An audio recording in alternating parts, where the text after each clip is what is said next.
Thank you, Mr Speaker. I rise to take a very brief call on, and it's specific to the clause which relates to members of Parliament with interests in Māori land and Māori land trusts. During the course of the review of the standing orders, there was debate around the concept of Māori ownership and whether or not such land should be declared on Parliament's Pecuniary Interest Register. And this is a long-standing issue, which of course is unique because of the complexity associated with the declaration of interests in jointly held Māori land. If you look through the register of pecuniary interests, you might come across the names of many Māori MPs associated with various Māori land incorporations and land trusts. So if we were to look at Mr Hurumia, for example, one would find that he has a beneficial interest in a wide range of trusts. For example, Piniko H2, Manga 2, 3, 4, 5, 7 and 8, Mangahei 1B37, Rakiura Māori Land Trusts, Tukumaru K4A and K4B1, and other Māori land incorporations and trusts on the East Coast, Wairarapa and in the South Island.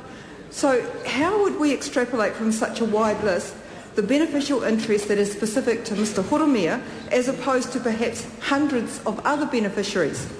For some of our MPs, there might be an additional problem in completing declarations, as they may not even know that they do have an interest in a Māori land trust. Even when the information is known, it can be onerous to identify blocks of land held by such trusts.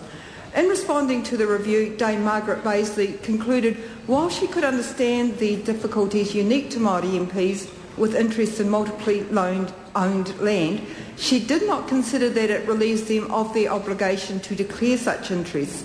Her recommendation was therefore that Māori land will not be exempt from the declaration, but by the same means it was not necessary or reasonable